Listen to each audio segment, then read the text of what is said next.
Good afternoon, everyone. Welcome to the session on digital transformation in action, bridging innovation, finance, and emerging technologies for resilient water utilities. It's a mouthful, but I think the key topic we're all interested in is digital transformation and all the promises it has for making our utilities more effective, more efficient, more fair, more transparent.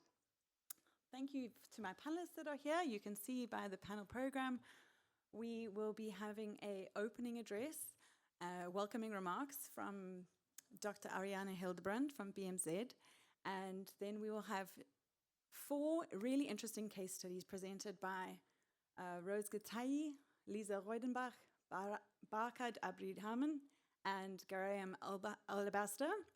So there's going to be lots of interesting things to hear, and we really encourage you to participate in the dialogue and the discussion afterwards. So, to get us started, we would like to welcome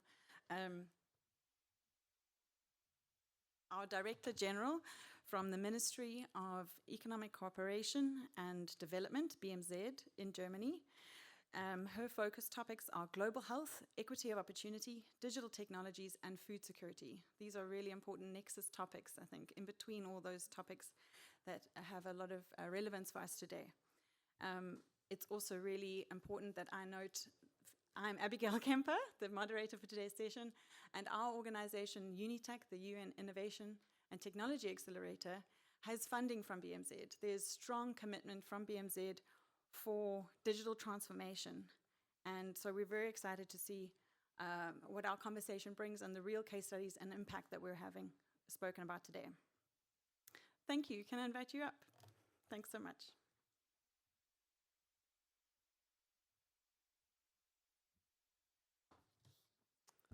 Thank you.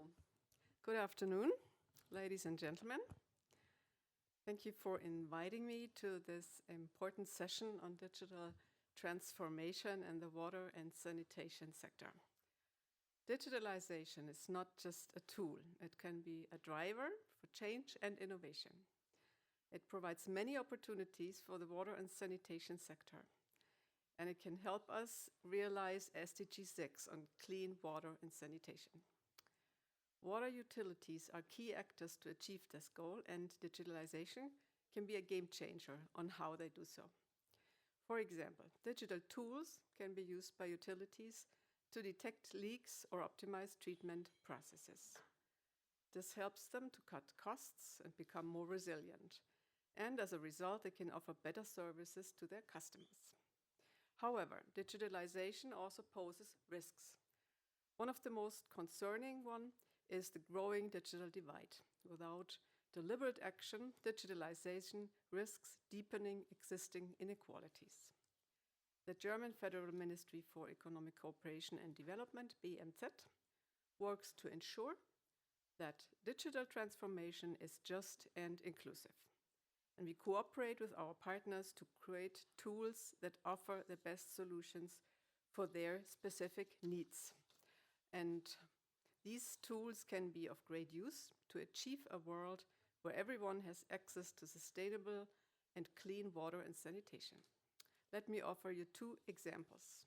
One is the Energy Performance and Carbon Emissions Assessment and Monitoring tool. This is an open source digital tool, and it supports water utilities to assess their greenhouse gas emissions and energy consumption. And it helps them to reduce their carbon footprint and operate more sustainably. Another example is the SFD flow diagram. This digital tool on urban sanitation maps the entire sanitation chain of cities from collection to disposal of sewage. With this data, cities can improve their water and sanitation infrastructure in a more sustainable and circular way. These are just 2 of many digital solutions available to cities and utilities. I'm looking forward to hear more about examples and case studies and practical lessons during this session. Thank you for your attention.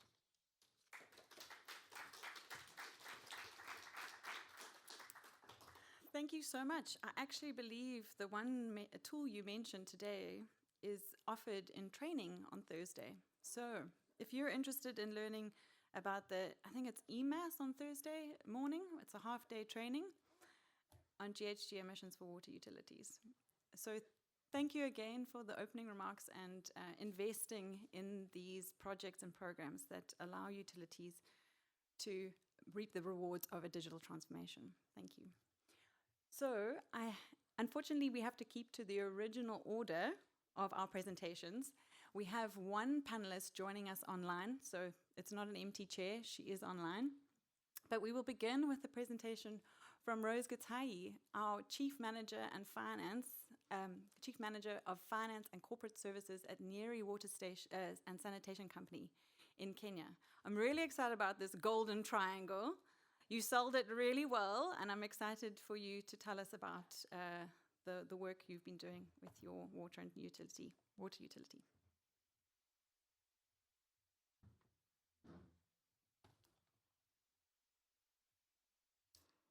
Good afternoon, ladies and gentlemen. Good afternoon. In our culture, you must answer and answer loudly.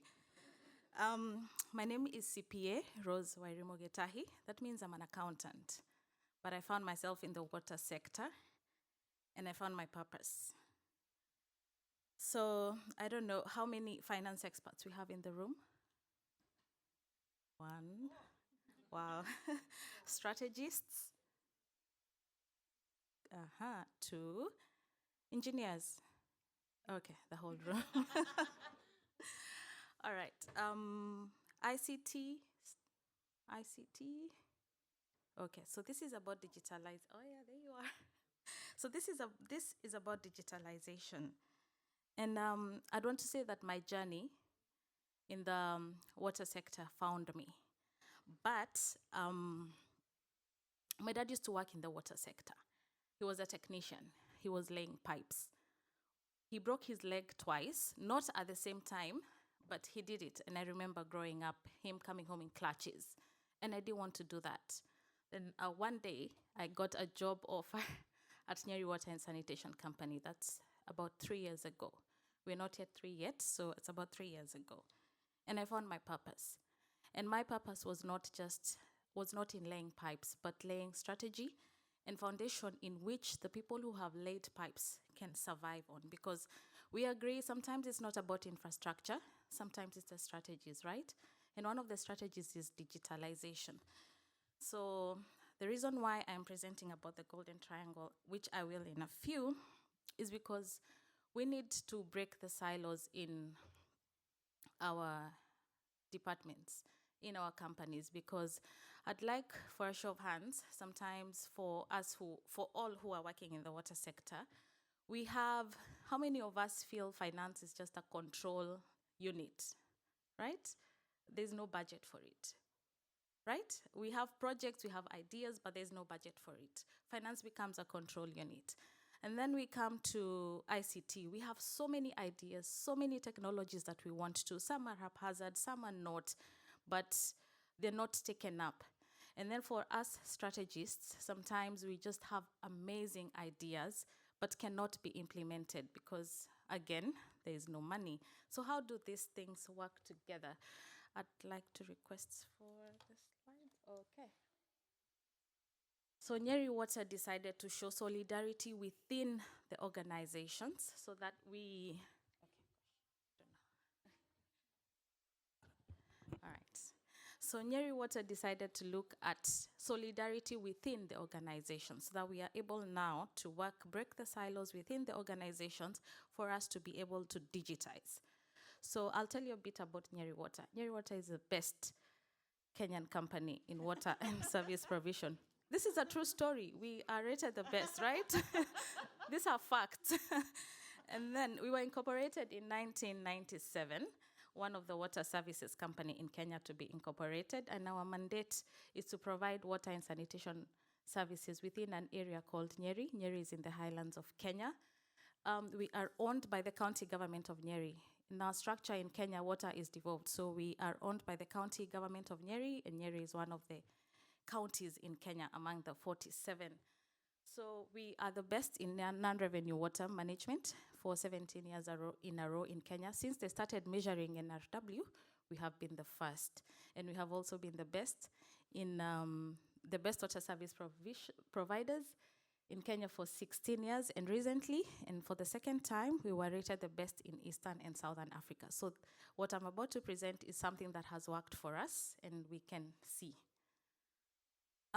So I don't want to delve about our mission and vision, but our vision is to be a world-class water and sanitation services provider. We are almost there. So this is me. I had finance, I had strategy, I had ICT. It's called corporate services, finance and corporate services. This is my role at Nyeri Water, but I'm very passionate about sustainability, strategic planning, governance, and compliance. I was an internal auditor before I found myself in water. And I also love numbers. I am also good in financial management. So in terms of digitizations, we are here to talk about what has worked for Nyeri Water. So this is a challenge I was talking about. We have departmental silos everywhere. And specifically for us, the one we found biggest was when we were planning digitization. But we couldn't agree. We'd find that we had fragmented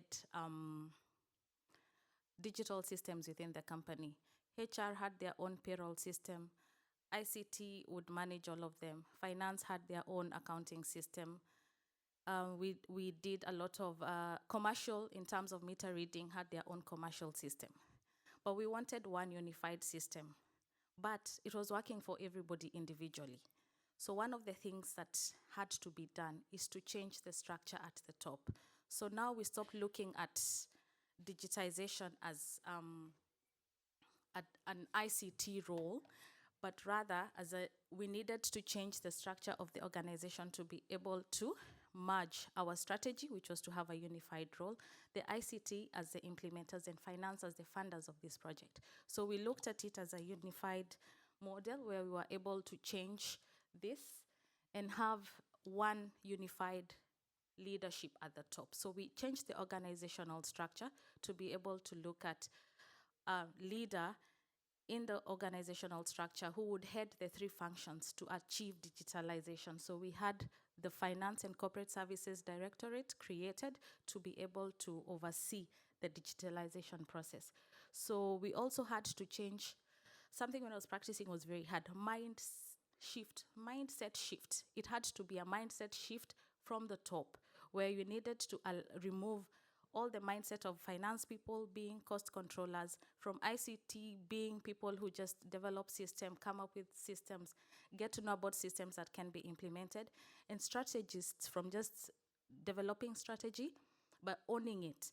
So when we had this unified leadership, we were able to achieve this, and this is our impact. We were able to get one unified ERP system. We did not have this in terms of, we did not achieve this at once. It's a costly affair. So we slowly strategized on how we're going to do one at a time. So we started with the most important ones, the billing and the debt collection, to be able to reduce NRW from the commercial losses, because the infrastructure was working well for us.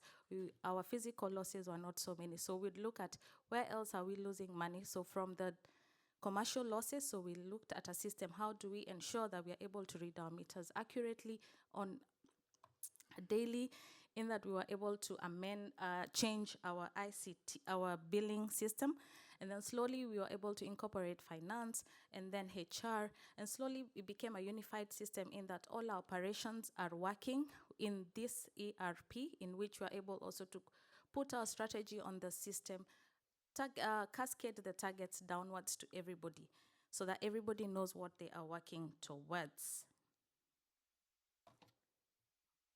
So this has enabled us have tangible reduction in NRW, mostly on commercial losses, through enhanced billing accuracy. We have also enhanced governance, because all the decisions that we have are being done on this system, so the decisions are data-driven. We also have a portal for board, so enhancing governance as well. So all our systems are end-to-end automated. So we can do this too. But what this requires is a unified leadership and breaking down the silos of our department and starting small. It doesn't have to be really big. You can start with one module, slowly building it, because Nyeri water, yes, is the best, but sometimes we also need support in, say, our sewer coverage. I didn't say that. Our sewer coverage is at 35%. So we also need these other people to support. But also when we're asking for this support, what are we bringing to the table? We are bringing to the table systems that work. We are bringing to the table governance and leadership that is working. So yes, so this is not just a model. For us, it was a mindset shift. Thank you. All right.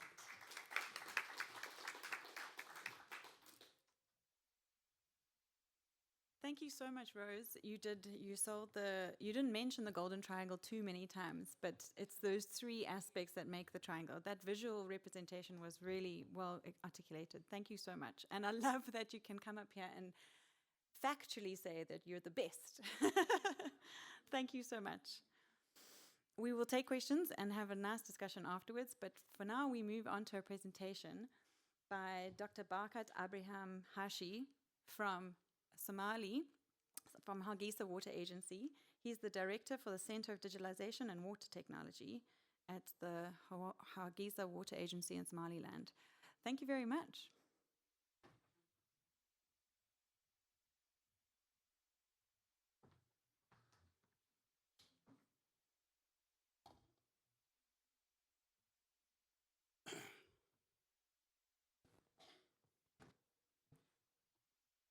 Yes.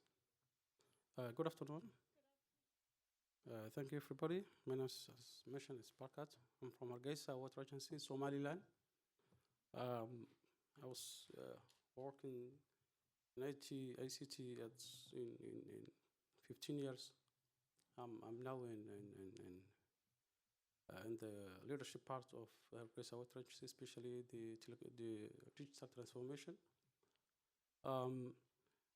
My presentation here is one success history for Hargeisa Water Agency. We co-programmed and developed by Unitac and Hargeisa. It's called Damia app. It's a digital water access platform. It's very interesting. We were working and developing this project in almost a year. Now it's on a pilot stage, and implementation will be very soon. If I start a little bit Hargeisa water, how Hargeisa get water, there's a very huge water scarcity in Hargeisa. Around 6% of Hargeisa people, Hargeisa community, they don't have tap water. Only 40% of the community of Hargeisa has free clean water connections. Especially the IDPs and the poor people, they suffer a lot in IDPs settlements in Hargeisa. There's very huge demand and water fetch for the poor people in Hargeisa. The price and tariff for the water, or the HC water, we sell 0.03 per barrel. And the water vendors, they sell to the poor people 2.5 USD per barrel, which is very, very expensive. Well, it's one major thing that we come up with this idea to establish and launch this project to overcome this and address this very big, huge problem for especially the poor, the IDPs area, the poor people in Hargeisa. There's a very huge development in the water infrastructure in Hargeisa. We built up a very huge water pumping station, which we call it KW. We connected to Hargeisa at least 16, 17 kilometer pipeline, which is very huge. Recently, we built a very big dam, which we call Calgary Dam. It's almost 1.8 billion meter cubic water for the rain harvesting water. This is a very success story to Hargeisa, that we want to overcome the water scarcity in Somaliland, especially in the capital, Hargeisa. If I mention very little bit why we address or why we want to launch this project, especially why Damye app. A water agency, it has a lot of software, a lot of ERP systems, whatever, billing, accounting, whatever.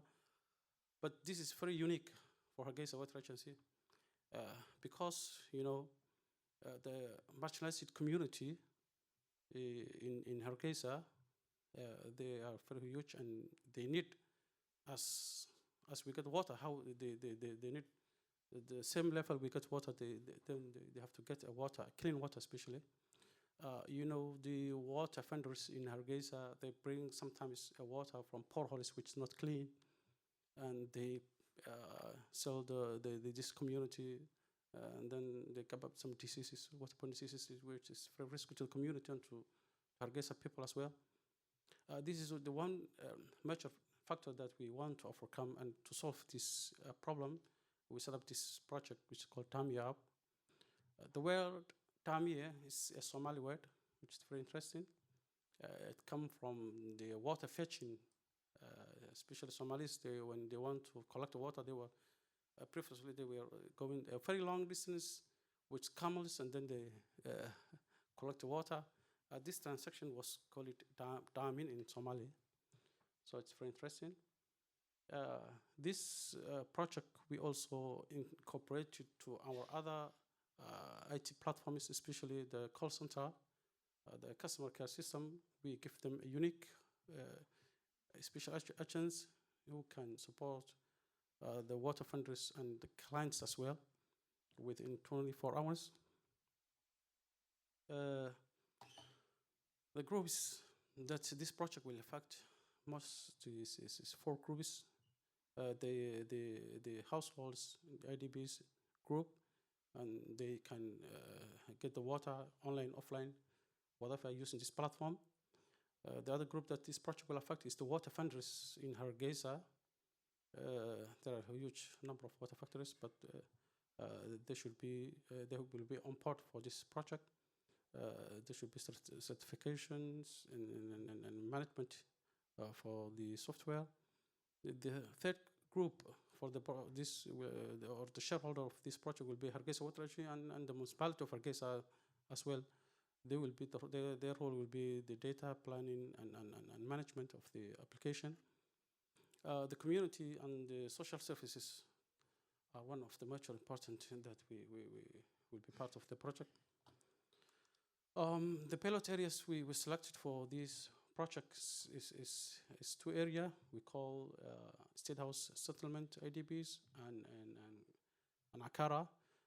We selected these 2 because there's a huge community that don't have a pipeline network. So this is where the water funders they concentrate and go for selling water. 20 to 40% of the people they spend their budget to water.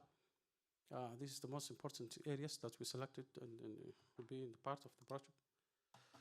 If I go in very specific in functionality of the project, of the application, there should be 3 components, major components of the application. It will be the customer panel, the application for the customer, where the customer can register and order a water. They can they can place any parallel they want. The water funder, he will receive the order and he will accept, and then it will be traced by using Google Maps, the distance that he can deliver the water. Hargeisa Water Agency will use the administration panel. It will follow up, the staff will follow up how the process of this is done. Is it successful? Is there any complaint from the customer side? How the process was going smoothly? This interface is the front app for the customer. As you can see here, this will be the routine for the application. The customer, he can see the nearest water vendor to the application, and he can simply do the order.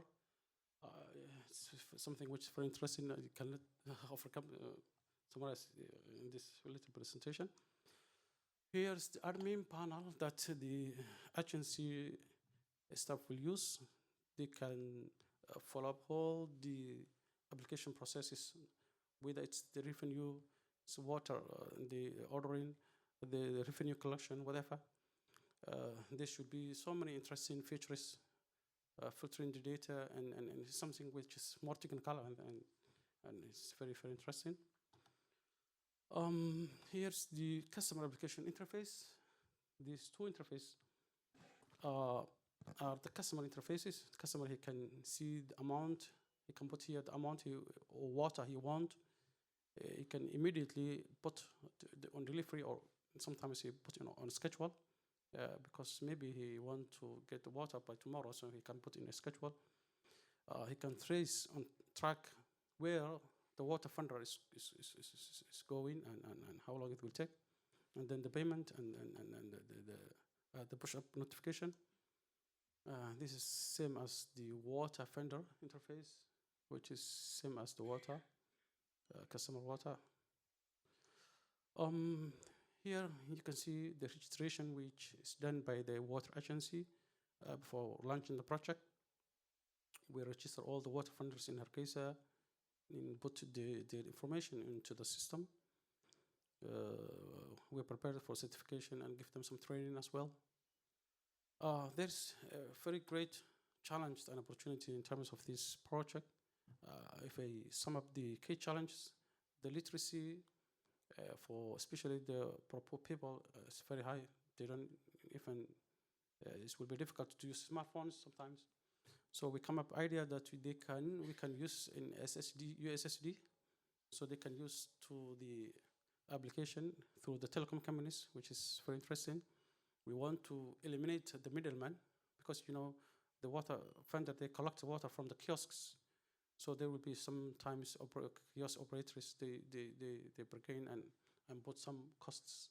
So the system will eliminate this. It will be very smooth because most of the people, they use the mobile app applications, especially the money. They can do the payment integration. And in terms of the opportunity, there should be equity for all the community of Hargeisa. They will get reduced costs. They will especially get safe water, because Hargeisa Water Agency Laboratory, they will clean the water tanks and the storage for the water funders on regular basis, and then they will give some certification. That will be very great, because the community in Hargeisa, they have equal rights to get clean water and safe. There should be some improvement from the agency side. We'll build our customer satisfaction index. As long as we capture data, we use data from our clients, then we do some satisfaction index and improvement in the coming projects as well. That's all from me. Thank you very much. Welcome.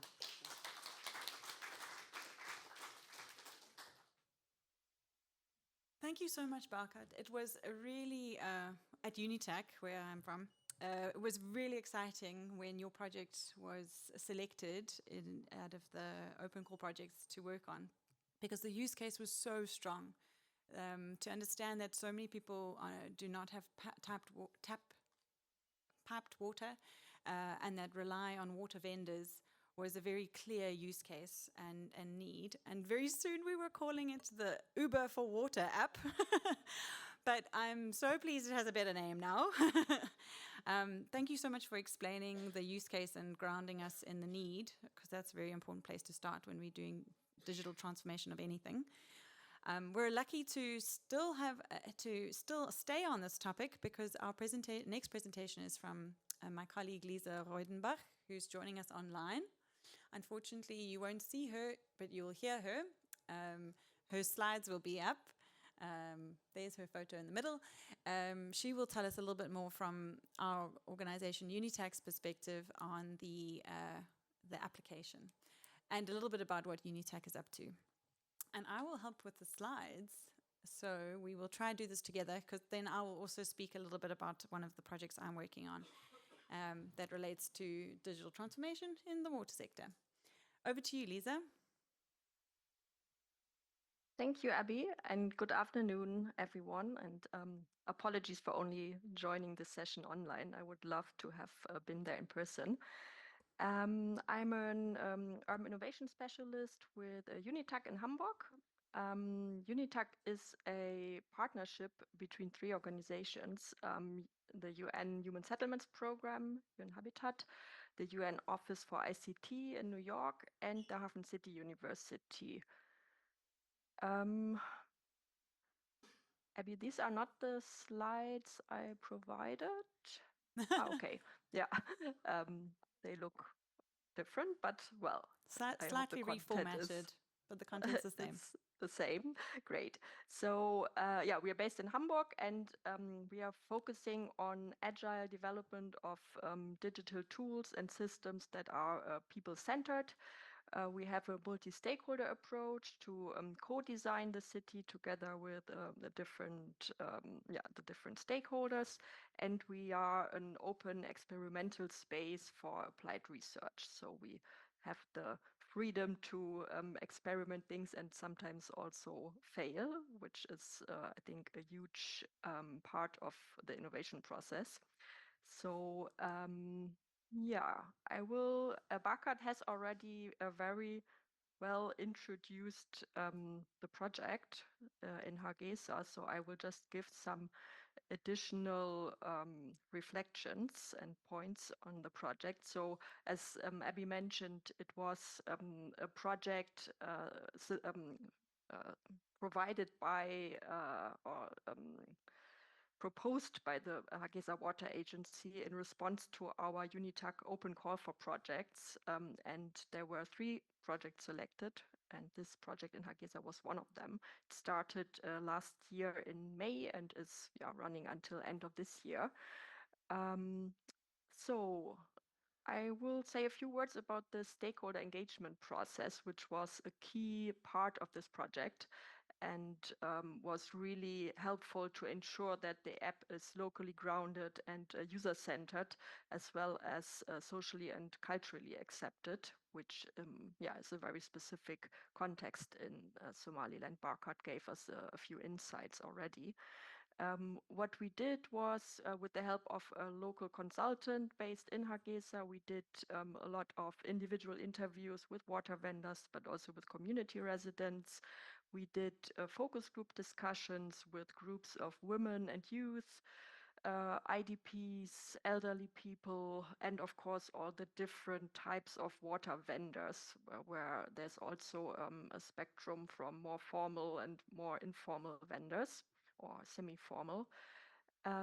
Additionally, we did stakeholder consultations with other humanitarian actors in the wash sector and other relevant stakeholders. And of course, we did several rounds and are still doing several rounds of user testing of the specific app functionalities to ensure the usability and to test the different functionalities. And we did that with water vendors, with the communities, but also with the water agency staff who will be working with the dashboard that Barkat presented. From this whole engagement process, which was running over a few months this year, we got quite interesting insights that really helped us to shape how this app is developed and shape the different functionalities. So the communities, they voiced a lot of expectations in terms of showing transparent pricing and also letting users rate the vendors and their satisfaction with the vendors in order to reduce exploitation and overpricing. They wanted to be able to track the deliveries in real time to avoid waiting at home all day and to really save time on those water access issues. They requested a very intuitive, user-friendly design in Somali language, of course, with also SMS and voice features so that it's accessible also for people with little digital and general literacy. And they had an emphasis on reliability and security, so they wanted to be sure that the vendors on the platform are trustworthy in terms of health issues with the water, etc., but also in terms of the pricing that I mentioned already. For the vendors, we also got interesting insights. They were both positive and had some reservations about the project. So they had a fear of this pricing transparency because they feared that this would reduce their current profit margin. Which Barkat also explained how informal communities without a pipe connection are paying a lot higher prices than households with a pipe connection. So, of course, the vendors are afraid that they will lose this profit margin. Then they were also worried about bureaucratic demands for this certification process. And some are lacking smartphones or digital literacy, so they were worried that they would be excluded from the system. But in general, there was a very strong appetite for operational efficiency or to use the app to improve their operational efficiency. So tracking their orders, saving fuel on the routing and combining different orders, and also on reducing disputes around their water deliveries. And of course, they see the marketing potential to increase the visibility to new clients through the app. So those was the main feedback we got from this process. And most of these issues are already taken into account in the current version of the application, but we're still improving and currently working on a more intuitive user interface. Here you see some next steps for the project. So we will start outreach and awareness campaign once the app is ready to really promote it to end users. We will provide trainings on the registration and the use of the app for water vendors to make sure they are all on board. And we will work with community champions to promote the app and to provide support for people who have not so much digital literacy. The second point we are working on is the capacity building and handover with the water agency. So we will conduct trainings for water agency staff for the maintenance, updates, and also customization options in the future. And of course, we need to ensure the server setup and the integration with existing systems of the water agency. And there, that's really great. We are building a lot on the work that has been done by Hageza Water Agency together with Uganda Water in the WOP. They have been on for a few years, so they have done a lot of digitalization projects in this WOP. And this is very useful for us now because, for example, the mobile payment or online payment system, etc., are already in place. So that's really useful, and we have a lot to build on.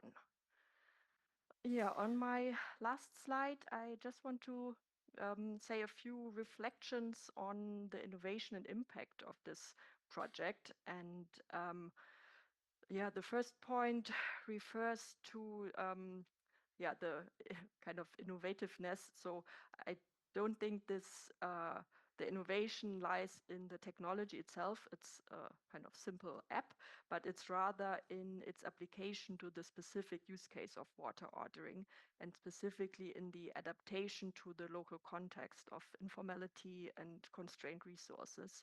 So we did a lot of things to adapt the app to this context. For example, the inclusion of mobile money payments, the option for shared orders, and also shared use of the app. So you can, for example, add different addresses at the same time. We have offline option, so ordering through SMS, both for customers but also for the vendors who don't have smartphones. So this addresses specifically also the digital divide. So for those who do not have a smartphone or access to data, they can use the SMS function. So through that, uh, so those issues are more the innovation than the actual technology. The second point refers to kind of the service innovation, that once the app is well adopted, it can improve access to water, and it's doing that by facilitating transparent access to data on the vendors, their locations, the ratings, and the prices. So it creates transparency and evidence-based decision making for the customers. So if the app mobilizes a sufficient number of customers to actually create pressure for the vendors to sell through the system and through the app, it may achieve a reduction of the prices for the end users, which are the disadvantaged poor communities. So this would be a great achievement. In terms No more of minutes. another Okay, I'm almost done. Another positive side effect is the improved communication between the water agency, the vendors, and the communities. So the app offers new communication channels. For example, the water agency can send out educational content about saving water through the application. It can also notify if a kiosk is out of order, etc. So there are new ways of communicating, and customers can issue complaints, etc. Another important aspect is the data collection for better service planning. So the app allows to collect data over time on the water supply and demand, which can serve for planning, for example, future water kiosk locations, etc. And the last point, but very important point, is the recognition of informal vendors. So this process of registering the vendors and later also certifying them is the start of a process that may lead to a better recognition of informal vendors' contribution to the water supply in Hargeisa and potentially their integration in the formal supply system. And hopefully also an improvement of their working conditions. This is what we aim for with this project, but we are also aware that such technologies are used in a context of informality and other realities, and these technologies alone cannot resolve the underlying inequalities that are shaping water access in Hargeisa and many other places, but we see it as a first step in this direction.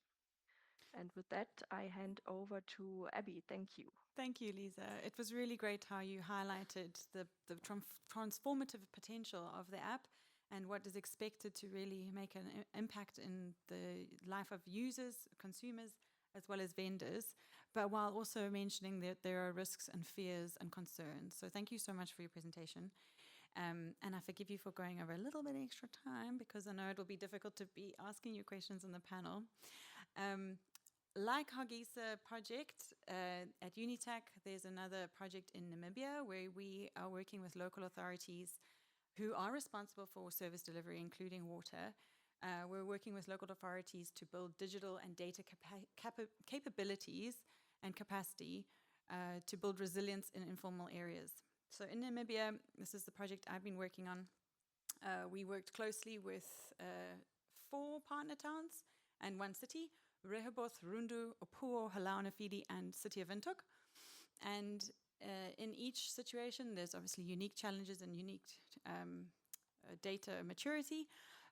But our project is called the Just Transitions in Vulnerable Places, Digital Solutions for More Climate Resilient Informal Settlements in Namibia. And as I said before, we have funding from BMZ and are working together with other local stakeholders, also with funding from BMZ in Namibia. And immediately in our technical visits and in our initial needs assessments, we identified that there is a great opportunity and great need for digital tools in the basic service deliveries among informal settlements and among the whole town of the places we've been working. So when we talk about resilience and building resilience, understanding basic service delivery is part of that. And so it was easy to highlight and find these priorities and discover a solution together. So we developed the digital job card, and simply it is a digital task management system. Many institutions and organizations already use such things. We developed this very simple form-based solution using Kobo Toolbox. It's an open source platform. It allows free users, free data storage even, but we were able to customize it, host it on our server, and give unlimited access for the towns that we were piloting this job card. It's a mobile application where an artisan will go to work in the day, receive the jobs that he needs to do, and then he'll go into the field, fix a water tap, comment on a broken meter, or mark a new issue with even in electricity or even in other services like property division. So we have developed this basic job card where it's digital, you can use your mobile device, it's Android based, and you can capture the data in real time. You can capture the data in an offline environment when there's no internet, and when you get back to the office or into a Wi-Fi area, you can upload and the data is still accurate. So the data is then automatically pulled to a data set, which can be downloaded and analyzed in multiple places and versions and ways using GIS software, existing GIS software, or statistical programs, or the tools that hydro engineers are already using, like SCADA. You can also use the data to compare with other data sets you might have in your billing systems or in other city functions or town functions. But it also connects very simply to a dashboard. So real time, and the dashboard's fully customizable. The supervisor and managers, technical managers, can have oversight of where the jobs are being done, and which jobs are urgent, which jobs have been issued but have not been completed, all these kinds of things. Surprisingly, the HR department were very excited about this tool also for counting hours and making sure overtime was being tracked appropriately. But from a technical point of view, and because we were talking to water utilities and in the water sector, this simple tool, task management tool, can catapult the potential of a local authority with a staff complement of maybe 100 people into a digital world where they now have data of, especially if you've been using it for the last 6 months, you have data of where the most pipes and taps have been broken, where your most incidences of replacements, pipe replacements or broken meters have been made, and you've got this beautiful data set with spatial data, and in the customizable form, you can also include very important information, which some of our towns have done, about the materials used. So the town is also very interested in managing material resource use, how often and what costs it is to maintain these pipes. And in a year, this becomes a really useful database to inform asset management and infrastructure mapping. In Runda, where we work, the town has a infrastructure map for their water pipes and water network from 2006. That's very outdated. During COVID, there was a commitment to make water available, and so tolerated informal connections of water. It's called spaghetti pipes.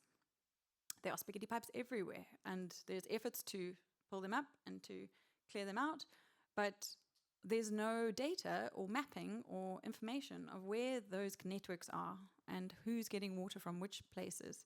And so data like this that is happening on the ground, it's the daily service providers, because people are working really hard and they have an idea, these artisans who go into the field every day, they have an idea of what the challenges are and what the issues are and where the priorities are, but they have no data to back it up, which means they have very weak proposals for funding, and they can't make strong motivations for funding from national government or from funding agencies.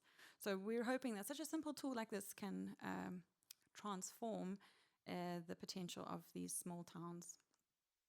And like the Hagiza process you heard, there's a lot of user-centered design thinking that goes into the development of tools. We didn't choose something very tech-heavy. We didn't choose something that required a lot of Wi-Fi or like a complicated software or hardware. We chose something that was very simple and affordable, and that modular, fully customizable, can be adopted by local IT people and used. And we've done a lot of training successfully in the last couple of months. The tool is still in pilot phase, but there is lots of attention and interest to scale it to other towns. So thank you very much. I'm moderating myself, and I'm sorry for going over time. But our next presentation is from Graham Alabaster, who has a very great presentation, different to what we've heard now. We've heard about simple tech and complicated environments. We've heard about data management process approaches to driving institutional digital transformation. And now we'll hear from Graham, who is the head of our, who is based at the head at the UN Habitat office of the executive director, and he's the head of our Geneva office. Thank you. Welcome.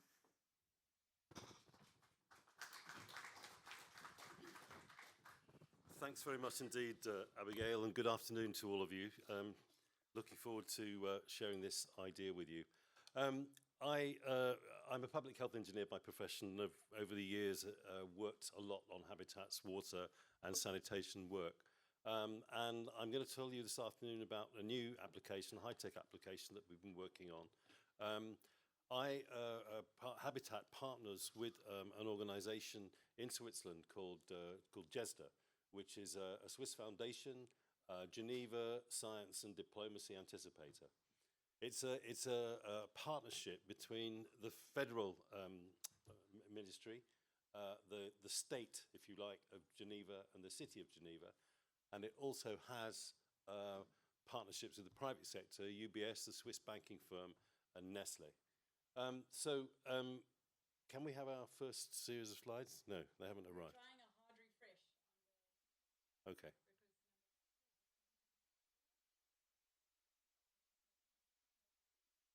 Okay.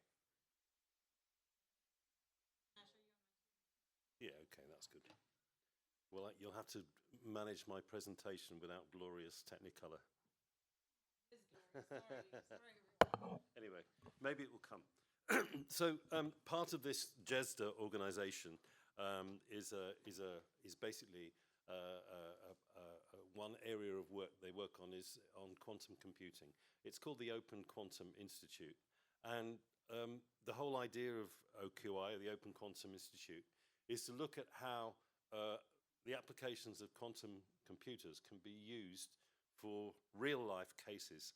Now, as probably some of you know, quantum computers haven't yet been developed. They're probably 10 years off from reality, but, well, maybe, ones that can do proper problems. But the idea is that if we start to look at the applications now, we start to work on the algorithms that we need for this. We can use this for some cases in particular, in the case of water. But the idea is the OQI covers a whole range of areas, not just water and sanitation, but things like new drug development, things looking like access to food distribution, biomodification of crops. Because as you know, quantum computers can do design new materials, they can do all sorts of things much more quickly than conventional systems. So the particular use case that we are working on is related to water demand management. And as you know, in most cities, there is some level of unaccounted for water, leaks in the system, commercial losses. And in many cases, these exceed maybe 30, 40%. And of course, this is a major frustration for most utilities. It's a loss of revenue. But it's also important because when water resources are limited, it means that a lot of those resources go to waste. And you're faced with the prospect of having to develop a new water resource, which of course is expensive. So this problem, of course, it's a technical problem. It can be a technical problem related to leakage in the system, or it can be a management problem. Oh my goodness, look at that, just in time. Thanks. So I'll be able to skip over a couple of these slides now. But the particular case I'm going to talk about now is about how we're looking at the application of quantum computing in the network analysis of the city of Mexico. As you probably know, Mexico is facing day zero. There are many big cities around the world in the same situation. Cape Town's been there Also, where else? Well, there's many places. But this is a situation where there's just no demand in water supply. So the idea is we've looked at Mexico City and we're seeing if we can start to develop quantum algorithms to help us understand the network. So I'm going to quickly just go through these slides. This explains about OQI, about the applications of quantum computing, about how the Open Quantum Institute is about developing open source software and things. So, and these are examples of the use cases I'd mentioned. You can see on SDG 6 there, the ones related to water. We're involved in the water, the first 3 of those, but there's many applications of quantum that we use, but the one I'm focusing on is the leakage detection. So the whole idea of the leakage detection is basically if we have a complex network in a city which comprises of both formal sector, formal communities and informal communities, we've got quite a complex situation and it's very difficult to model using conventional computer systems. So, and particularly if you want to understand how that system works, as you know, you have to put water meters, bulk water meters, and use household water meters in order to have an understanding of where the leaks are. If you want to predict what's going to happen, so the idea is that we're using quantum in this case to work out where we should place those sensors in the pipe network in order to enable us to characterize the leakage. So the idea is if we do that, we can identify where there are damaged pipes, we can understand and be more responsive to fix those leaks, and we can reduce the amount of unaccounted for water. As I mentioned, it can be in excess of 50% in many places. So this partnership under the OQI is a partnership with the governments of Mexico, obviously, and Switzerland. UN Habitat are there, and you can see there's a consortium of quantum computing experts who are working on this case study. And if we want a little more detail, for those of you who, I'm not pretending to understand all this because I'm not quantum computing, but for those of you who do understand it, but the idea is that the network is represented graphically and they use a maximally weighted independent set, which they optimize using quantum computing to understand the network. And basically you can go through these steps to have a much better understanding, a dynamic situation of the actual water distribution network. You may well ask, why do we use quantum computing for this and not conventional computing? Well, the answer is it can be done with conventional computing, but it can take a very long time because of the complexity of the system and because basically this system is a dynamic, the model is a dynamic system. So in Mexico City, as you can imagine, I can't remember the population there, but it's massive. You need something, you need the power of quantum computing in order to understand this. So we've started the process off. The quantum algorithms have been developed. We're now in the process of collecting data on the network to help to, calibrate the model. And we will start to do some simulations very soon. Of course, one of the biggest problems is you've got to have good data to put into the system. And as many of you will know, the issue of water networks and assets, having good asset maps is often difficult. That's one of the problems we're having in Mexico City. We can't get decent maps of where the pipes are. So we're having to use a bit of guesswork. But the answer is the more information you have to put in terms of pipe diameters, conditions, and existing leakage, the better your model is. Mexico City does already have quite an advanced SCADA system that does offer flow and pressure measurement. So we're halfway there, but there's still quite a way to go. So we went on a mission, of course, earlier on in the year to start to collect this data together. There is some capacity in quantum computing at the University of Mexico. And we're working, of course, with local partners there. But there's still quite a lot to do in order to collect the data to make these models work. We did find, looking at the situation in Mexico City, was they do have some good aspects. I say they do have a good SCADA system in existence. which does give good basic data.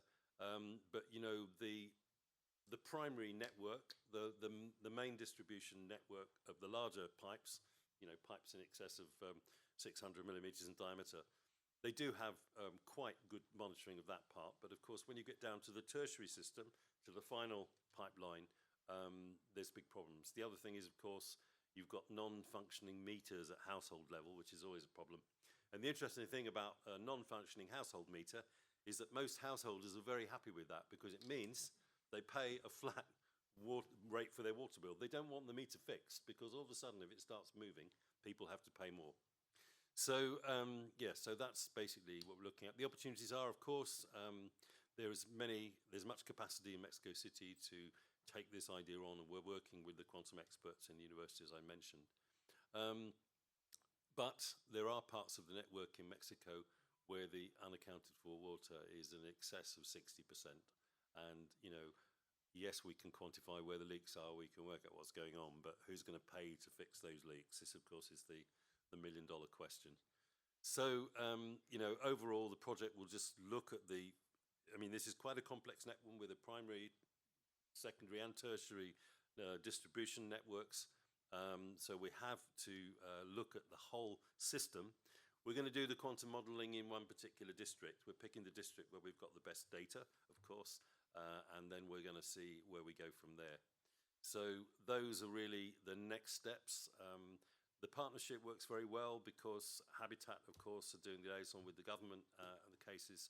The quantum experts are coming in, working with their counterparts in Mexico to develop the algorithms.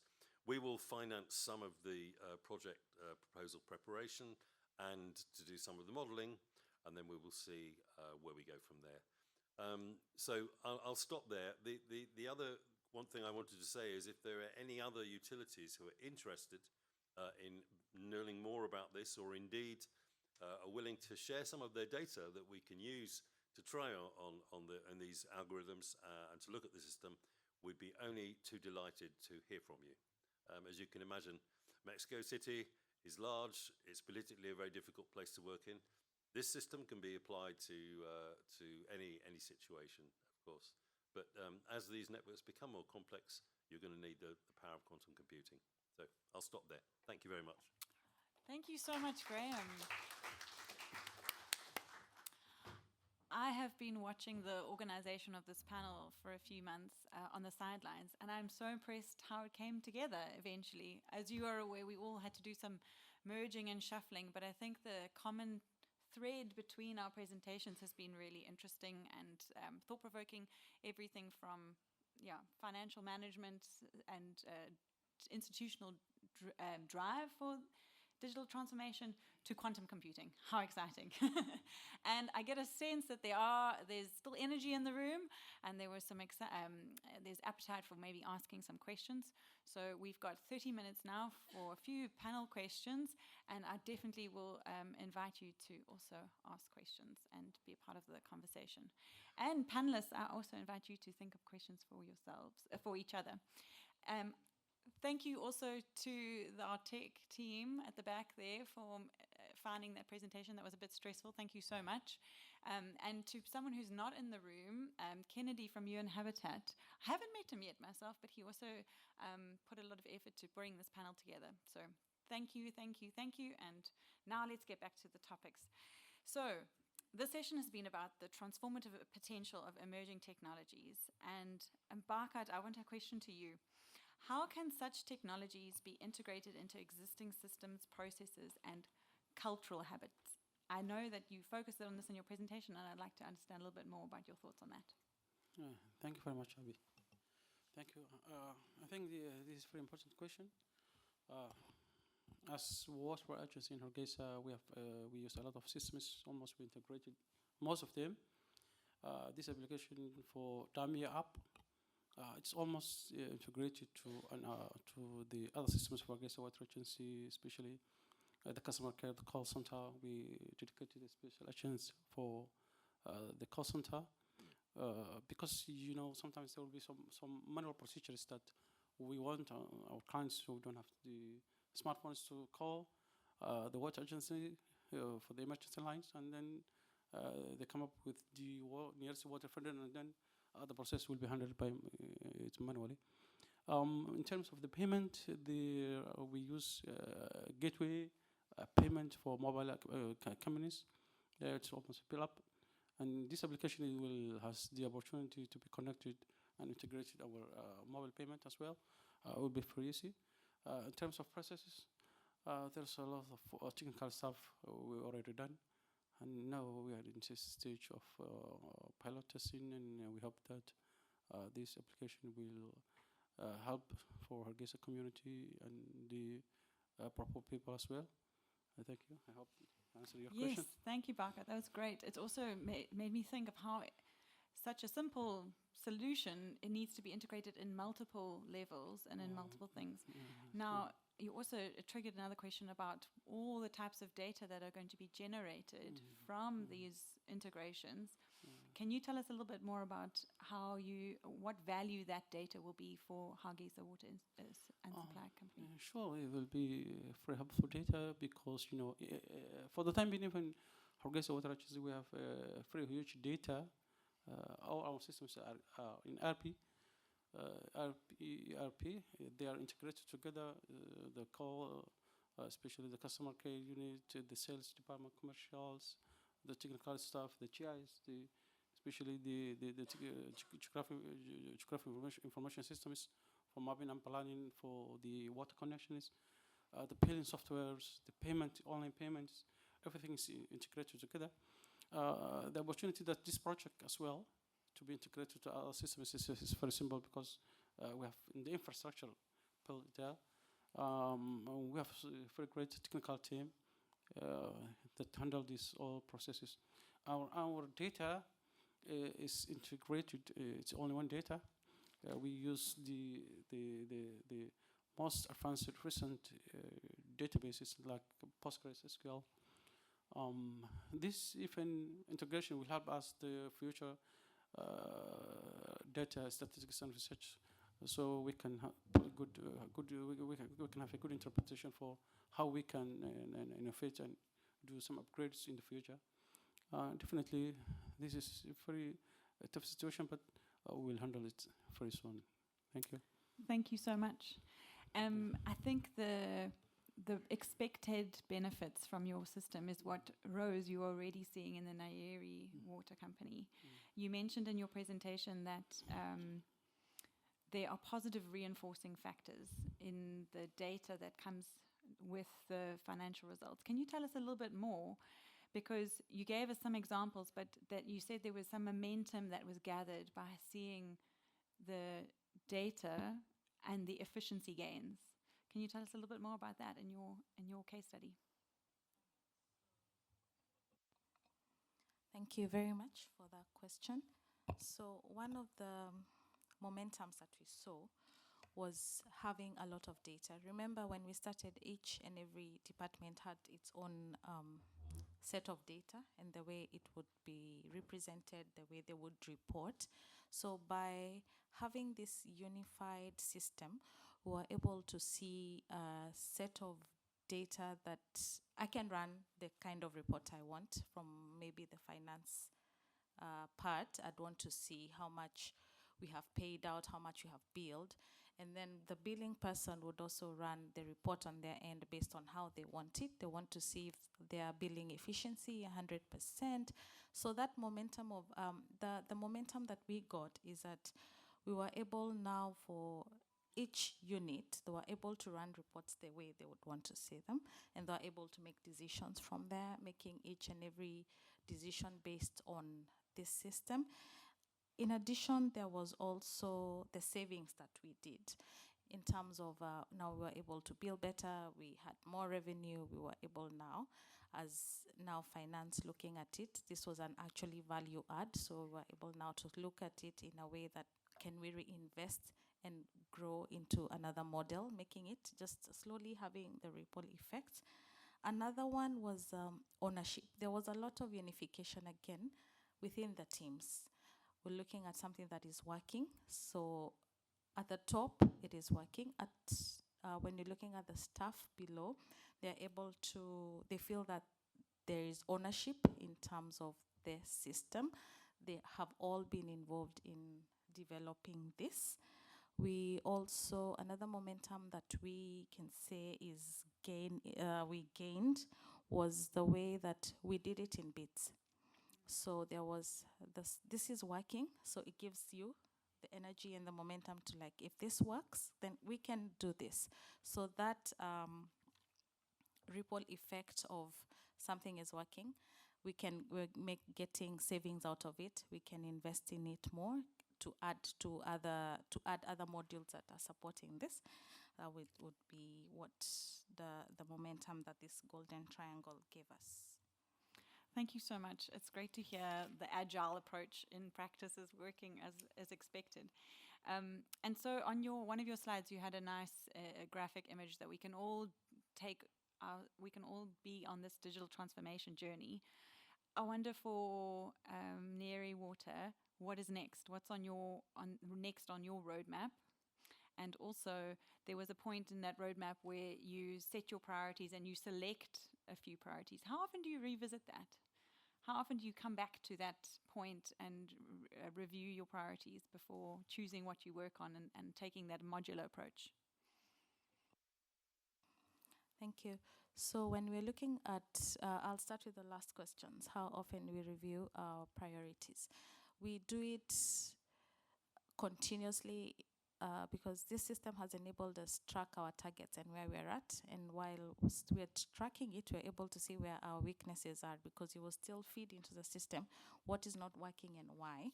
So one of the things that we do is revisit continuously during monthly meetings as a directorate. Remember, this is unified leadership. So all these three departments, that is strategy, finance, and the digital arm, which is ICT, sit down in a meeting every month, review what we're supposed to do, what we have not done, what are the reports that we're getting, what's the feedback we're getting from the rest of the company. So we're able to review it continuously through the monthly meetings. We review our strategic objectives every quarter. And also, remember, this is based on a strategic plan, whole wide world, a global one for the company that can be reviewed every 2.5 years, because our strategic plans run for like 5 years. So mid-shift, we are able to do that. So how does our roadmap look like? We have been able to come from just the billing module, the finance module. We're looking at now forward into smart metering. We are looking at incorporating other digital arms in terms of smart metering, in terms of incorporating SCADA. I'm not sure whether I'm saying that correctly. We're also looking at now beyond the digitalization into now increasing what we are looking at as our sewer coverage, see how we can do that. So in terms of the roadmap and strategy of Nyeri Water, digitally, we're looking at smart metering, and beyond that, we're looking at increasing our sewer coverage. The future is bright for the best water utility in Kenya. Thank you. I have another question, which I think, Rose, you might also answer, but for Barkat,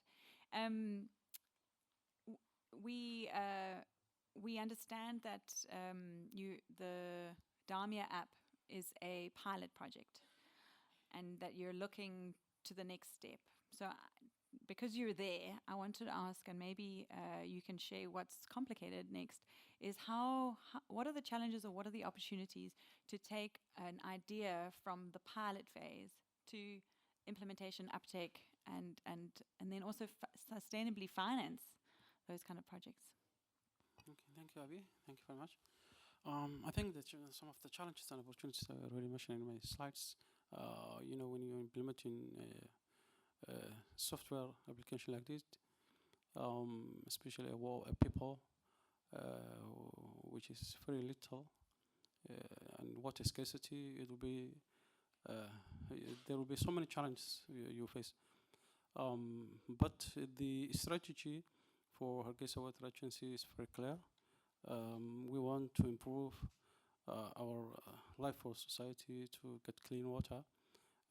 There should be some resistance because, from the water source kiosks,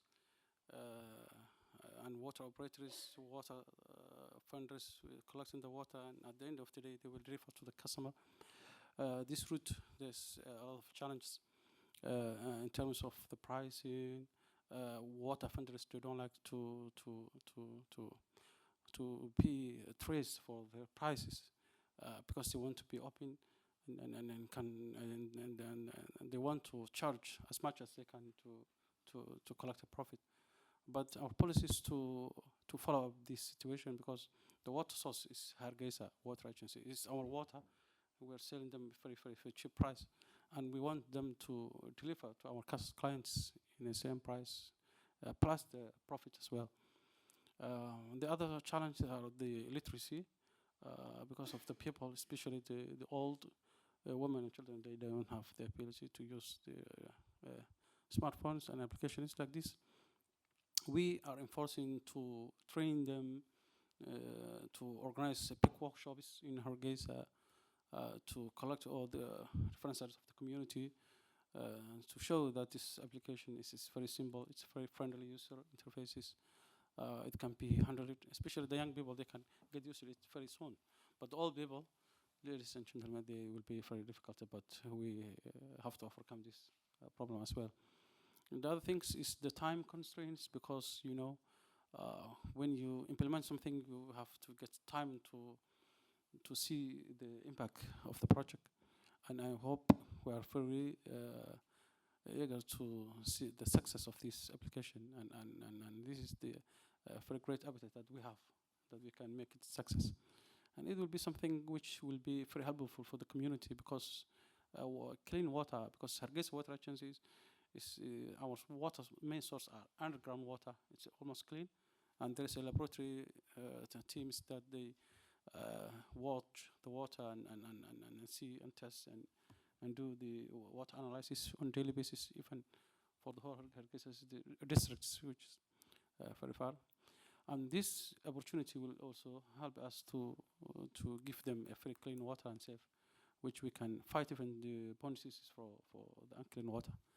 So I hope there will be challenges and opportunities as well, that if everyone of Hargeisa who lives in Hargeisa, whatever his status is, he will get very clean water and cheap. That was. Thank you so much. I get the sense that this is a technology that is demand-driven and that will fund itself.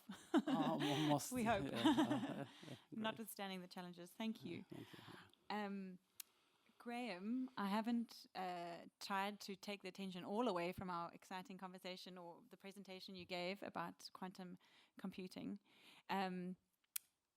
You mentioned at the end that if there are utilities interested, they would be able to reach out to you. What kind of data exactly are you looking for? Can you describe that a little bit more detail? Because when you rightly said this requires a lot of data. So what are we looking at? Thanks for the question. I mean, it doesn't require a lot of data, but it requires a minimum level of network data.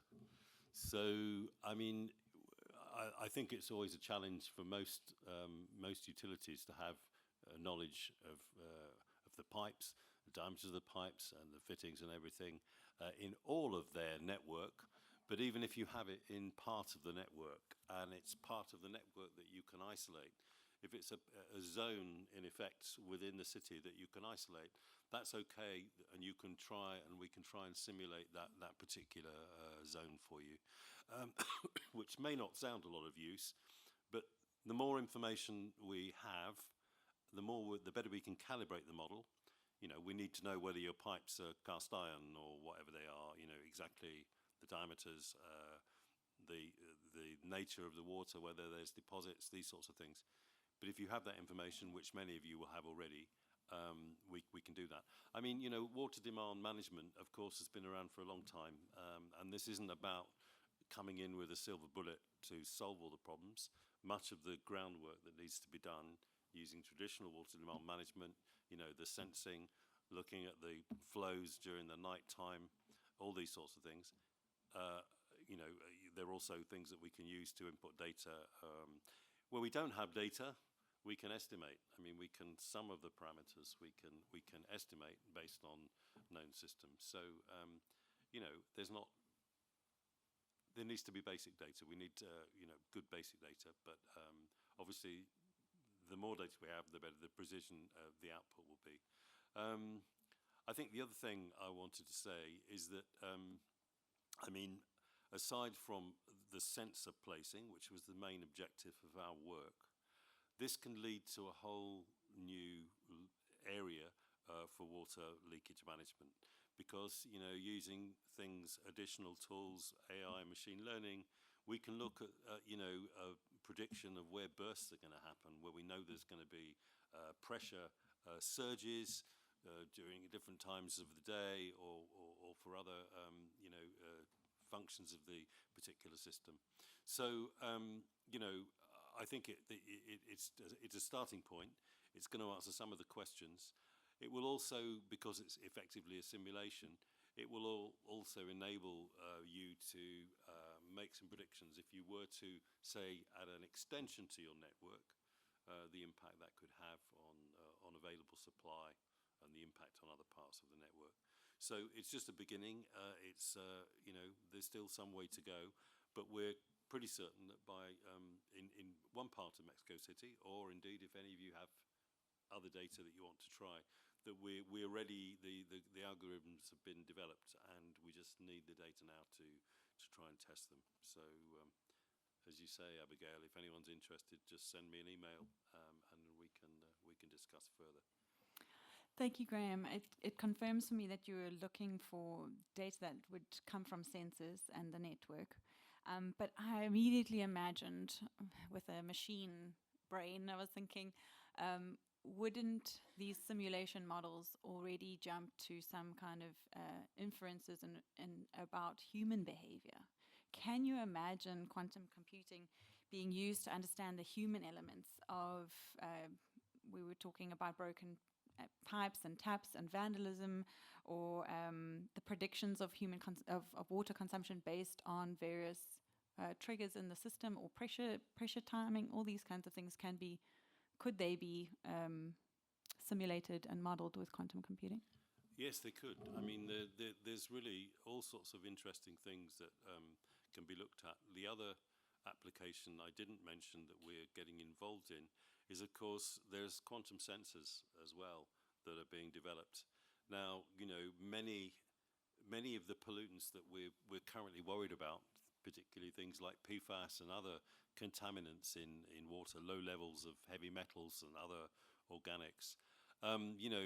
Essentially, it's never been cost effective to test for those.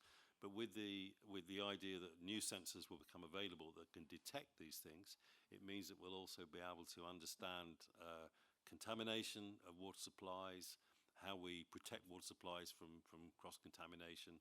That could be from sources of inorganic materials, from things like PFAS, or it could be from bacterial contamination as well.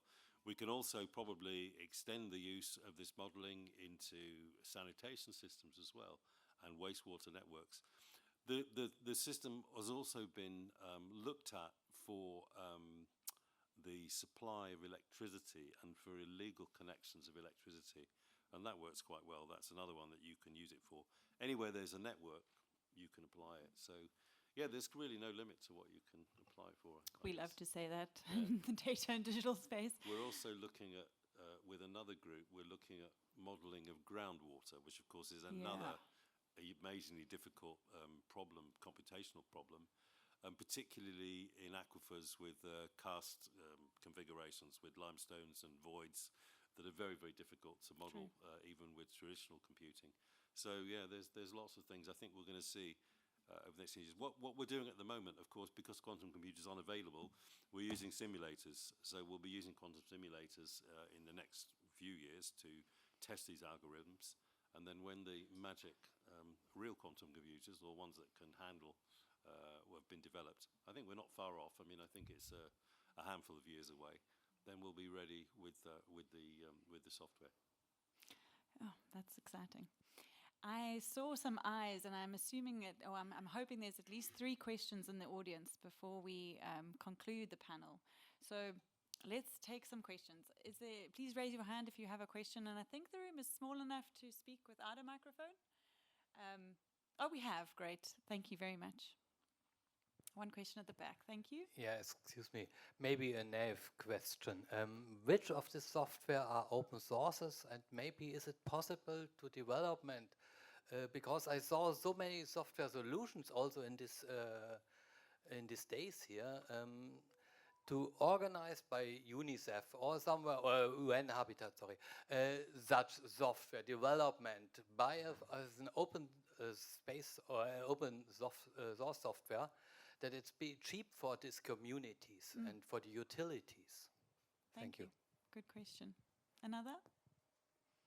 While another is brewing, there's another question over there. While another, we wait for that one. I can answer from a Unitac's point of view. We are developing digital solutions using open source tools, and the products and the tools that we have developed are open, and we are very interested in scaling them. How we make them open is still being discussed. It needs to be regulated and managed, but it is. So if you would like to use the open code or use the source open source software, please reach out to us. It is available. It can be replicated, and it is. We use the Kobo Toolbox, for example, is already an open source product. We have a machine learning building enumeration automated mapper that's also open source. A number of projects in that regard. The model, the golden triangle, that's open source. It's a free IP there. The Hagisa app also, we used an open source software, so we can share that too. And who is coordinating this at an institutional level is still being formalized, but there is a conversation and a group already being driven by OICT, UN OICT, to answer that question and to establish a formal way of supporting open source products. Yes, your question. Yes, Bernd Schönewald from KfW, German Development Bank. So thank you very much for all these inspiring examples. I'm very impressed about what is being done already.